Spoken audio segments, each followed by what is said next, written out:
آپ کو نہیں لگتا کہ جو باتیں انڈیا کی جانب سے اس وقت کی جا رہی ہیں، جو ان کی فوج کی طرف سے اس وقت بیانات سامنے آئے، انتہائی مذہقہ خیز ہے؟ یعنی کہ جب پوری دنیا میں ان بیانات کا ذکر کیا جائے گا تو کس قدر عظیمت کا سامنا اٹھانا پڑے گا بھارت کو؟ یعنی کہ پاک فوج جیسی فوج جو سربیاز پہ ہم دیکھ رہے ہیں، جو کہ ہر وقت ٹرینڈ ہے، سب سے بیسٹ فوج ہے اس وقت دنیا کی، اس فوج کے علاقے کے اندر اتنے دور تک اندر داخل ہو جانا اور اس کے بعد واپس چلے جانا، اتنے آرام سے چلے جانا کہ وہ کہتے ہیں کہ ہم نے اتنی لاشیں گرا دی، ان کے پاس کوئی ثبوت نہیں. ہم اپنے ٹیلی ویژن اسکرین پہ اس وقت ثبوت دکھا رہے ہیں، ہم دکھا رہے ہیں ان کی چوکیاں جو ہم نے تباہ کی، ہم دکھا رہے ہیں ان کے فوجی جو ہم نے مارے، ان کے پاس ثبوت ہے تو وہ دکھاتے کیوں نہیں؟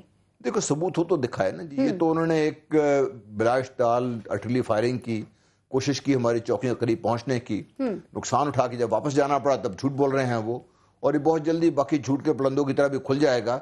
اڑی میں جو ان کو ہزیمت اٹھانی پڑی ہے، اب اس کا جواب ان کے پاس بن نہیں رہا ہے. اپنی عوام کو مطمئن شاید کرنے کی کوشش کی جا رہی ہے. نعیم الحق صاحب، کل عمران خان صاحب جو ہے ان کی ایک ریلی ہے جو کہ رخ کر رہی ہے رائے ونڈ کا، جس کا کہ بہت دنوں سے بہت ذکر کیا جا رہا ہے، اور اب ایک اور رخ بھی مل گیا اس ریلی کو، اور وہ رخ ہے جو وہ جواب دیں گے نریندر مودی کو. اس تحریک کو ایک نئی روح مل گئی. دیکھیں، یہ جو مسئلہ ہے یہ قومی مسئلہ ہے. اس پہ ہر قومی جو لیڈر ہے، جو قائد ہے، اس کا فرض ہے کہ پاکستان کے عوام کے جذبات کی نمائندگی کرتے ہوئے ہندوستان کو یہ باور کرائے کہ مودی کی جو گیدڑ بھپکیاں ہیں یا ہندوستانی افواج کی جو گیدڑ بھپکیاں ہیں یہ پاکستان پر کبھی کام نہیں کریں گی، اور پاکستان کے عوام اور پاکستان کی جو افواج ہیں وہ اس قابل ہیں کہ وہ ہندوستان کو کسی بھی مارکے میں ایک اچھی شکست دیں.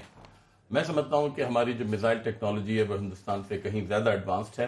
ہمارا جو عزم ہے، ہمارے جو بہادر جو شجاعت سے بھرپور جو جوان ہیں وہ ہندوستان کے کسی بھی حملے کا مقابلہ کر سکتے ہیں. ہندوستان نے جو یہ جھوٹ بولا کہ ہم نے پاکستان کے ٹیررسٹ کیمپ پر، یہ پکڑا گیا ہے جھوٹ، ٹھیک ہے. پاکستان نے اس بات کو تسلیم کیا ہے SPR نے کہ ہمارے 2 سپاہی شہید ہوئے اور 9 زخمی ہوئے ہیں. تو اس کا مطلب یہ ہے کہ ہندوستان نے جو یہ بلا اشتعال جو کارروائی کی اور اڑی کا بدلہ لینے کی کوشش کی، ہمیں تیار رہنا چاہیے اس کا جواب دینے کے لیے.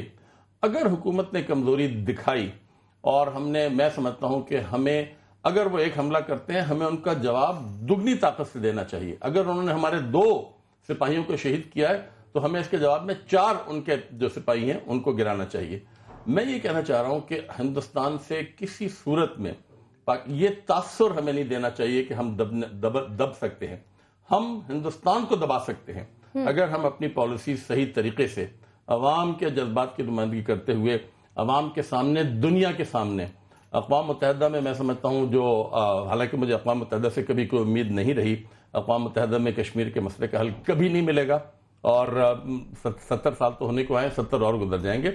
اس کا جو حل ہے وہ یہیں پر ہمیں خود اپنی ریاست کو مضبوط بنا کر، اپنی حکومت کو مضبوط بنا کر، اپنے قائدین کو مضبوط بنا کر اتنی ایک سیسا پلائی ہوئی دیوار بننا ہے کہ ہندوستان کی جرت نہ ہو کہ وہ اس قسم کے اقدامات دوبارہ کر سکے. صحیح، درست کہا آپ نے. نعیم الحق صاحب، مصدق ملک صاحب ہمارے ساتھ موجود ہے. مصدق ملک صاحب، ایک وہ جواب ہے جو کہ بھارتی فوج اس وقت ہماری پاکستانی فوج ہے بھارتی فوج کو بارڈر پہ دے رہی ہے، اور ایک وہ جواب ہے جو شاید پوری عوام اس وقت منتظر ہے، جو حکومت کی طرف سے دیا جائے، اقوام عالم میں بتایا جائے. بتایا گیا یقیناً، ہم یہ نہیں کہتے کہ نہیں بتایا گیا، لیکن یہ بھی ساتھ کہا گیا کہ اس زور و شور کے ساتھ اور اس طریقے سے جس طرح سے مودی جگہ جگہ کھڑے ہو کر بیانات دیتے ہیں، بات کرتے ہیں، پاکستان کو تنہا کر دینے کی باتیں کرتے ہیں، وہ جواب ہماری حکومت کی جانب سے کب اور کیسے آئے گا؟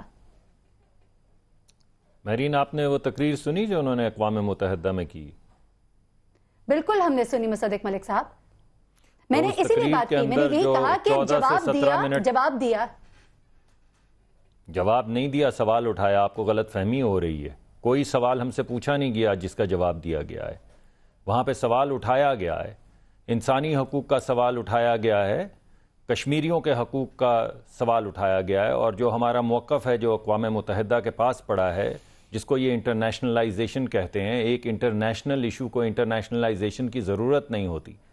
اور اب بھی آپ پچھلے 4-5 دن کے اندر جو دیکھیں تو ہو یہ رہا ہے کہ ہم کشمیر کی بات کرتے ہیں اور وہ کبھی پانی کی بات کرتے ہیں اور کبھی جنگ کی بات کرتے ہیں. اس کی وجہ یہ ہے کہ کشمیر کا ان کے پاس جواب نہیں ہے. اور یہ میں بارہا کہہ چکا ہوں اور آج پھر آپ کے پروگرام کے اوپر یہ کہہ رہا ہوں، اور پرائم منسٹر صاحب نے بھی صبح سے بے شمار کل سے بیانات دیے ہیں کہ ہم اپنی سرحدوں کی حفاظت کرنا جانتے ہیں اور کل جس زبان میں ہم سے گفتگو کی گئی ہے ہم نے اسی زبان میں اس کا جواب دیا ہے، اور آج صبح جس زبان میں ہم سے گفتگو کی گئی ہے اس سے زیادہ ٹیڑھی زبان میں ہم نے اس کا جواب دیا ہے، اور جیسے جیسے جو زبان ہندوستان استعمال بھارت کرتا چلا جائے گا اس کو اسی طرح کا جواب ملے گا۔ ہم اپنی سرحدوں کی حفاظت کرنا جانتے ہیں اور ہماری عسکری قیادت جو ہے وہ بھرپور اس وقت تیار ہے، اور پرائم منسٹر کو بے انتہا اطمینان ہے اس وقت عسکری قوت کے اوپر بھی اور عسکری تیاری کے اوپر بھی۔ لیکن ہندوستان کی اگر خواہش یہ ہے کہ وہ کسی ہیلے بہانے سے کشمیر کا ایشو جو ہے اس کو ہٹا دے، یہ مختلف چیزیں جو ہیں یہ چھیڑ چھاڑ کر، تو یہ ہونے والا نہیں ہے۔ اگر کسی کے دل میں تکلیف ہو تو بیماری دور کی جاتی ہے، اس کو ایسپرین دے کے گھر نہیں بھیجا جاتا۔ 70 سال سے ہندوستان یہ ایسپرین کی گولی کا کھیل کھیل رہی ہے، یہ کھیل اب نہیں چلے گا۔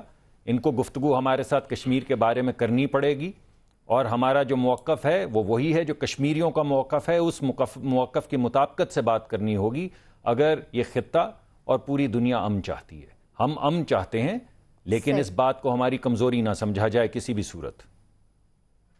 ہم امن چاہتے ہیں لیکن اسے ہماری کمزوری نہ سمجھا جائے۔ بہت صحیح بات کی مصدق ملک صاحب آپ نے۔ یہاں بریک پہ جائیں گے، بریک میں جوائن کریں گی عابدہ حسین صاحبہ، فارمر ایمبیسڈر ٹو USA، ان سے بھی بات کریں گے اس ایشو کے اوپر۔ ناظرین ہمارے ساتھ رہیے گا۔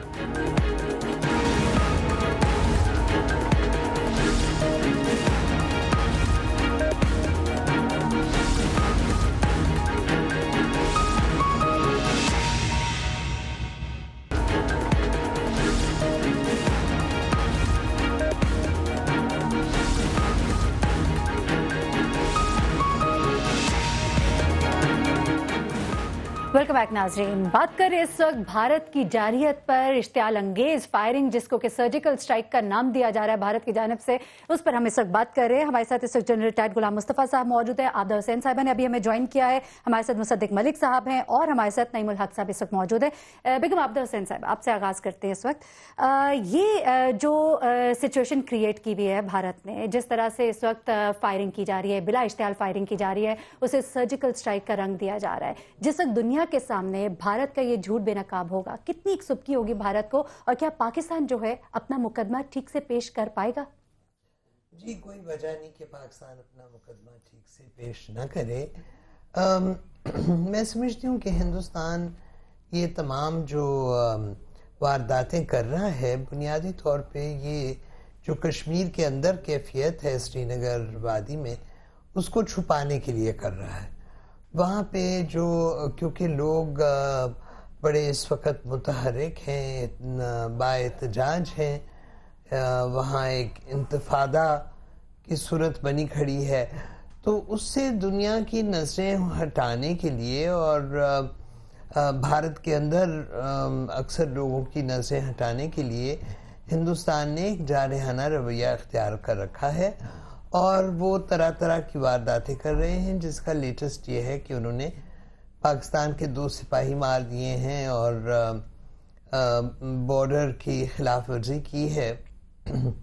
اس کو سرجیکل اسٹرائک کا نام دے دیں، جو بھی دے دیں، لیکن یہ بیسکلی ان کا جو ایک بنیادی مسئلہ ہے کہ کشمیر کے لوگ ان کے قابو میں نہیں آ رہے، یہ سارا اس سے توجہ ہٹانے کا عمل ہے۔ صحیح، ٹھیک ہے۔ جنرل صاحب یہ بتائیے اس وقت آن گراؤنڈ ریالٹیز ہے کیا؟ کیونکہ خبریں آ رہی ہیں، ابھی تک جنریٹ ہو رہی ہیں، بہت سی باتیں ہم تک پہنچ رہی ہیں، بہت سی باتیں انڈین میڈیا سے بھی سامنے آتی ہیں، سچویشن آن گراؤنڈ اس وقت ہے کیا؟ دیکھیے سچویشن یہ ہے کہ جو بھارت نے صبح انکرشن کرنے کی کوشش کی تھی ارلی آرز مارننگ میں، اس کو بہت پہلے روک دیا گیا تھا۔ اب بھارت اپنی 6 لاشیں چھوڑ کے پیچھے تو بھاگ چکا ہے۔ انہوں نے آرٹلری فائرنگ بھی کی ان کو سپورٹ کرنے کے ٹروپس کو، اس کا جواب بھی دیا گیا، کیجولٹیز ان کی وہ بھی ہوئی ہیں۔ اب بھارت کے پاس نیکسٹ آپشن بھارت کے پاس ہے، کیا کرے گا یہ؟ ابھی نعیم الحق صاحب بات کر رہے تھے، بالکل صحیح کہہ رہے تھے کہ پاکستان کی فوج اس وقت سب سے بیٹل ہارڈن فوج ہے پوری دنیا میں۔ تقریباً ہر سپاہی جو اس وقت 2 یا 3 سال کی نوکری ہے، 3 سال حالت جنگ میں گزار چکا ہے، اور اتنی تجربہ کار، اتنی بیٹل ہارڈن فوج کے ساتھ ٹکر لینا اتنا آسان کام نہیں ہے۔ پھر دوسرا یہ جذبہ ہی سمجھنے کی ضرورت ہے۔ اگر پاکستان کا ایک سپاہی گرایا جاتا ہے، شہید کیا جاتا ہے، تو میں جو آن ٹروف جو لائن میں سامنے بیٹھے ہوئے ہیں، میں آپ کو یقین دلانا چاہتا ہوں کہ وہ اس وقت تک چین سے نہیں بیٹھتے جب تک وہ بھارت کے 2 یا 3 بندے گرا نہیں لیتے۔ اس جذبے کے تحت میں یہ سمجھتا ہوں کہ بھارت نے اپنے لیے بہت بڑی مشکل کھڑی کر لی ہے اس قسم کی واردات کر کے. اب on ground I ball to آئی بال بیٹھے ہوئے ہیں, توپ خانہ ہمارا بھی لگا ہوا ہے, ان کا بھی لگا ہوا ہے, ہمارے ایئر فورس بھی بہت الرٹ ہے, باقی فوج بھی اس وقت الرٹ بیٹھی ہوئی ہے. تو اب بھارت نے اپنے آپ کو جس کارنر میں پھنسا لیا اس قسم کا جھوٹ بول کے, اب اس سے نکلنے کے لیے میں یہ ڈر یہ ہے کہ وہ اس سے بڑی حماقت کرے گا, کیونکہ جب ایک آپ حماقت کرتے ہیں اس کو آپ روکتے نہیں ہیں وہاں پہ, تو پھر آپ اس سے بڑی حماقت کی آپ کو امید رہتی ہے. اور بھارت نے آج تک اس چیز میں ڈسپوائنٹ نہیں کیا مودی صاحب جب سے آئے ہیں. تو وہ بڑی حماقت کی امید بھی رکھنی چاہیے ہمیں ان سے, اور ہماری تیاری بھی پوری ہوگی.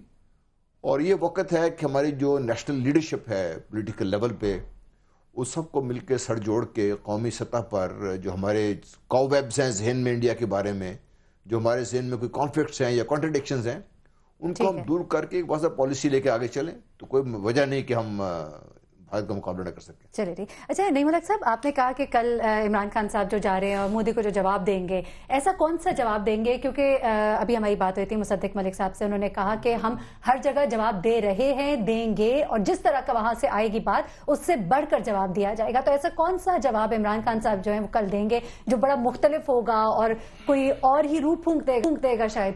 دیکھیں, میرے خیال میں اس کا کل تک انتظار کریں. آپ کو اس وقت میں اس کے متعلق آپ کو کچھ بتا نہیں پاؤں گا, مگر میں آپ کی توجہ دلانا چاہتا ہوں کہ آج ہندوستان کا جو سٹاک ایکسچینج کا انڈیکس ہے وہ بہت بری طرح متاثر ہوا ہے, نقصان. اور نریندر مودی کو آئے ہوئے تقریباً 2 سال ہونے کو آئے ہیں, اور انہوں نے بڑے بڑے پلانز بنائے ہیں انڈیا کی جو معیشت ہے اس کو ابھارنے کے لیے. جب ہم گئے ان سے ملنے کے لیے, میں عمران خان صاحب کے ساتھ 12 دسمبر کو دہلی میں, تو انہوں نے شروع ہی میں کہا کہ جی آپ چائے دبئی سے خریدتے ہیں, آپ ہمارے سے چائے خریدا کریں. اس ٹائپ کی باتیں انہوں نے کی, ہم آپ کو آدھی قیمت پہ چائے دے دیں گے امرتسر سے. تو میں سمجھتا ہوں کہ اس کا نقصان جو ہندوستان کی یہ جو پالیسی ہے, یہ غالباً ہندوستان کے عوام کو بیوقوف بنانے کے لیے بھی یہ لوگ جھوٹ بول رہے ہیں, کیونکہ ان کو پتہ ہے کہ کسی قسم کی بھی اگر جنگی کارروائی پاکستان کے ساتھ ہوتی ہے, اس کا شدید نقصان جو پہنچے گا وہ ہندوستان کو پہنچے گا, ہندوستان کی معیشت کو پہنچے گا, اور نریندر مودی کے جو بھی خواب دیکھ رہے ہیں وہ ہندوستان کے متعلق ان کو پہنچے گا. ہمیں اتنا نقصان نہیں پہنچے گا. تو مگر ان کے لیے غالباً, کیونکہ وہ بہرحال ایک سیاسی حکومت ہے, وہ یہ بھی چاہیں گے کہ اپنے عوام کو خوش رکھنے کے لیے اس قسم کے کارنامے رچاتے رہیں, جیسا کہ انہوں نے رات کوشش کی اور جھوٹ بولا پوری دنیا سے. اور وہ میں پچھلے چند دنوں سے ان کے مسلسل اخباروں میں آ رہا ہے کہ جی ہم پاکستان کو آئسولیٹ کر دیں گے, جس کا مجھے کوئی امکان نظر نہیں آتا. جان کیری نے 2 دفعہ سشما سوراج سے بات کی ہے, اور ان کے نیشنل سیکورٹی ایڈوائزر جو ہیں ڈوول, اس سے بھی بات کی ہے, اور ان کو وارننگ بھی دے دی ہے کہ جی آپ ایسکیلیٹ کرنے کی کوشش نہ کریں. تو میں سمجھتا ہوں کہ یہ جو رات کی کارروائی تھی ہندوستان کی, یہ غالباً ان کو احساس اب تک ہو جانا چاہیے کہ اس کا نقصان, اور زیادہ تر نقصان ہے وہ ہندوستان کو پہنچے گا, پاکستان کو نہیں پہنچے گا. اور کشمیری عوام کی جو جد و جہد ہے وہ اور زیادہ اجاگر ہوگی اس سلسلے میں. مصدق ملک صاحب, جنرل صاحب نے ایک بات کی کہ جو قیادت ہے, جو نیشنل قیادت ہے, اس کو سر جوڑ کے بیٹھنے کی ضرورت ہے اس وقت. آپ کو لگ رہا ہے کہ اس وقت نیشنل قیادت جو ہے وہ سر جوڑ کے بیٹھے اس ایشو پر اور کوئی اچھا اور بہتر حل نکالا جائے؟ اور ابھی جس طرح بات کر رہے تھے نعیم الحق صاحب, انہوں نے کہا کہ بھارت کو ہی نقصان ہے تجارت کا, اگر تجارت ختم کی جاتی ہے. موسٹ فیوریٹ نیشن جو پاکستان کو کہا گیا تجارت کے حوالے سے, اسے اگر ختم کر دے تو نقصان بھارت کا ہی ہے. تو کیا کوئی اقدامات اس طرح سے لیے جائیں گے کہ ہم اپنی طرف سے یہ بتا سکیں؟ ابھی تک بھارت کی فلمیں ہمارے سینماز میں دکھائی جا رہی ہیں, کیوں دکھائی جا رہی ہے, اس پر کوئی کام کیا جائے گا؟ اقوام عالم میں بھارت کو تنہا کرنے کے لیے پاکستان کس طرح کے جوابی اقدامات کرے گا؟ دیکھیے, پہلے تو میں آپ سے یہ کہنا چاہوں گا کہ سیاسی قیادت جو ہے وہ سر جوڑ کے بیٹھے گی نہیں, سیاسی قیادت جو ہے سر جوڑ کے بیٹھی ہوئی ہے. ابھی یہ جو آپ کے سامنے نعیم الحق صاحب نے بات کی کہ عمران خان بھی اپنی ریلی کے اندر جواب دیں گے, اور دیگر تمام پولیٹیکل لیڈران جو ہیں جو مختلف پارٹیوں سے ہیں وہ نہ صرف جواب دیں گے بلکہ جواب دے رہے ہیں. ابھی شاہ محمود قریشی صاحب جو ہیں انہوں نے بیان جاری کیا ہے واگا بارڈر کے اوپر جا کے, اور بے شمار ہمارے جو تمام ملک کی قیادت ہے وہ یکجا ہو چکی ہے. اس موقع کے اوپر کوئی دو مختلف آراء نہیں ہیں. لیکن مصدق ملک صاحب, انہوں نے نعیم الحق صاحب نے یہ بھی کہا, عمران خان صاحب نے یہ بھی کہا کہ میں وہ جواب دوں گا جو نہیں دیا گیا. وہ میں تو اس گفتگو میں اس وقت شرکت نہیں کروں گا، کیونکہ میں سمجھتا ہوں یہ ہمیں متحد ہو کے چلنے کا وقت ہے. میں چاہوں تو 3 4 5 چیزیں ہر ایک کے بیان کے اندر ٹھونک سکتا ہوں، مگر یہ مناسب وقت نہیں ہے. یہ وقت ہے کہ ہم سب اکٹھے ہو کر ایک ہی زبان میں صرف ایک پارٹی کو جواب دیں، اور وہ ہے ہماری. ہم ایسا کیا کریں گے اقوام عالم میں یہ بتانے کے لیے، یا کہہ لیں کہ بھارت کو تنہا کرنے کے لیے ہم اپنا پوائنٹ آف ویو کس طرح سے پیش کریں گے؟ آپ نے وزیر اعظم صاحب کی جو تقریر ہے وہ تو سنی لی، اس کے بعد آپ نے ملیحہ لودھی صاحبہ کی جو تقریر ہے وہ بھی سن لی. اس سے پہلے آپ کو یہ بھی پتا ہے کہ کتنے سخت مراسلے جو ہیں وہ دیے گئے ہیں ہندوستان کو، اور یہ بھی آپ کو معلوم ہے کہ OIC کے جتنے سفیر ہیں ان سب کو بلا کے اور پاکستانی موقف جو ہے ان کے سامنے پیش کیا گیا ہے. آپ کو یہ بھی پتا ہے کہ یونائٹڈ نیشنز کے سیکیورٹی جنرل کے سیکرٹری جنرل جو ہیں ان کے ساتھ گفتگو بھی کی گئی اور انہیں ڈوسیئر بھی پیش کیا گیا.